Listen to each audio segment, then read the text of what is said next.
Hi and welcome to my channel. My name is Miriam Angel. I'm a journalist by profession. So in case you're new here, I'm sharing my experience as a journalist through the years, pretty much what I've learned, the mistakes I've made, and I hope it gets to benefit or help somebody or a young person who's listening in, who's thinking about getting into my profession. So lesson number one, especially from my first job, that was at a radio station: learn everything. And I'm saying learn everything because it made me who I am today. I got there as an intern. They loved my voice. Immediately, I became a newsreader.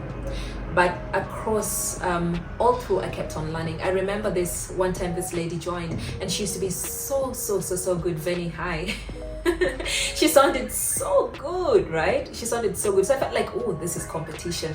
But every single time I would listen to how she would read her news, I felt like I needed to sound that way. So what I did to become better or even train my voice was I used to listen a lot to radio. I used to listen to other radio stations. I used to listen to other news readers, and I feel like, okay, this is how they sound, this is the diction, this is how somebody's supposed to cover a story. So learn every single thing, learn every single thing. And apart from that, I would have just ended up saying, you know what, I'm a news reader, I'm comfortable, that's it. No, news involves a lot of things. There's news reading, but then there's also news editing, that is audio editing, right? So you can become a news reader who can also edit audio. So that's the other thing that I learned in my first job.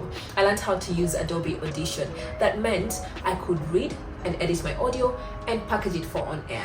And not just that, then now there's the scripting. Now I'm learning all these things. I was learning all these things during my internship. Then now there was the scripting, where can you do your own story? Well, how exactly do I do my own story? There's a difference with what we are taught in school and with what we actually get to learn when we get to the media houses, or rather when you actually get your first job, right? So things are different. It's not similar to what you're taught in school. So it's like you're learning everything afresh. Luckily, my supervisor was actually very good. So he would teach us how to do, he teaches how to script, he teaches how to know what should go first in a news bulletin. So that helped. Now, I think a year, 1.5 years or 2 years in, I'd learned everything around news, which was news reading, news editing, scripting. I'd also learned how to go to the field, interview, package that story for on air. Now, since I was still in this organization, I figured, well, what else can we learn? Well, how about presenting? Because I see people do it. It cannot be that hard. Well, it was hard because I was paired with this presenter who was actually also, I think, quite experienced. He was also, I think, early in his career. And every time I would do the show with him, I remember one of my colleagues saying, oh, you sound starstruck. Why? Because I kept on laughing. And I said, you know what? I'm just going to learn. I'm just going to learn and be good at this, which is exactly what I did. So I learned. And how did I learn? I listened. I would consume a lot of radio. I would listen to other radio stations. I would listen to international radio. I would. So by the time I was leaving that organization, after 4 years, I feel like I'd gathered enough skills that helped me, or rather enabled me, to get my next job. Another lesson that I think I learned from my first job was ask. Okay? When you are an intern, most of the times, when you get to a place as an intern, the remuneration is never sufficient. It's not sustainable because they're like, okay, it's internship, we don't have to pay. First of all, they don't pay you for internship. Now, if you get a job thereafter, after interning there, then they can give you something. In fact, we call it a stipend, right?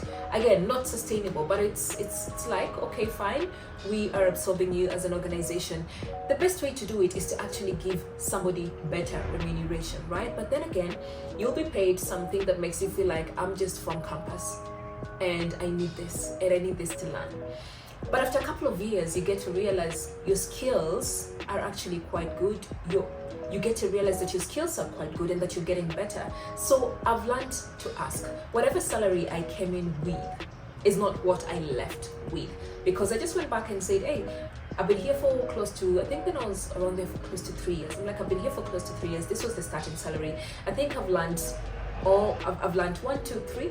My skills have grown in this manner, because at that point I wasn't just a newsreader, I was a newsreader. I had a show of my own. I was also a swing presenter, meaning if there was a presenter missing, then I would fill in for that show. You'd find me on breakfast, you'd find me on drive, you'd find me on mid-morning, you'd pretty much find me everywhere, right? So I remember going and saying, hey, I need more because this salary does not match the work that I'm doing. Again, it's not easy for somebody to increase your pay. It's usually a conversation. It feels like, how dare you come and ask for an increment, right? Because I'm doing you a favor by hiring you, right? But guess what? Go ask. And when you ask, you'll know whether you're valued there or you're not. And if it's a no, then guess what? That's also room for you to start looking for another opportunity elsewhere. And if they say yes, then good for you, because now guess what? You asked and you got the raise that you deserve. Another lesson I learned is learn to speak for yourself, okay? At times we come to work, do whatever it is we're doing, and we leave. A lot happens within the corporate organization. And you know what? I dislike corporate politics. I hate it, but guess what? It's part of us. It's happening in all these organizations. There are people who've learned how to play the politics, and then there are people who feel like, you know what? My work will be seen, and no. Learn to speak for yourself. Learn to say, I have done this. Learn to be loud about what you've done. And I'm going to go back to asking. And when you're asking, I'm not just talking about asking for a raise. Of course, we will ask for a raise. The other one is when you're asking and maybe you need to grow in that organization. You feel like, I feel stuck, but then the organization offers opportunities for growth, right? Go back and ask and say, I think I've grown in this role and I want to do more, okay? And point out what exactly you want to do. I remember when I wanted to move from being a newsreader to a presenter, I went to the programs controller then and said, hi, I would like to get a show of my own. It wasn't easy. I got a no. I think I got a no 3 times. And I think there was a time I was told, why don't you try other radio stations? Yo, I'm in this radio station. Why should I try other radio stations, right? But I didn't take that for, I didn't take no for an answer. I would get the no, regroup, come back and try again. So pretty much I pestered in the right way. Eventually I got a show of my own that I ended up loving, and that is pretty much what grew me in my career and also my journey. And I think this is going to be a final one. When you've been at a place for so long, you've learned the skills and you'll feel it. There's a book I love because it's taught me a lot of things, Who Moved My Cheese? And I noticed every single time I was moving from one place to the next, I felt some level of discomfort. Know when to move. Don't be too comfortable. At times we get into, especially if it's your first job, at times we get into these places, we get comfortable and it feels like home, okay? It feels like home, it feels like family. And so you forget to push harder. You forget. I've seen people get comfortable. So I'll give an example with what happened in my case. I'd grown my skill, right? As a newsreader, as a news editor, as a reporter, as a presenter, and I needed more. So the times you come to work and you feel like, I need more. And it's not you trying to feel like, okay, fine. No. It's just more like, I have learned everything that I need to learn in this organization. And so now I need to move to the next level. And I've always felt that way. So every single time I felt that way. And I'll go back to now the first job. The first time I felt that way, instead of feeling like it's a routine, I'm coming back and I'm doing the same thing over and over again. I'm coming back and I'm doing the same thing over and over again, which wasn't bad. But I felt like there was more out there. Okay. So at some point it felt like I had hit the ceiling. I think that's the only way I can describe it.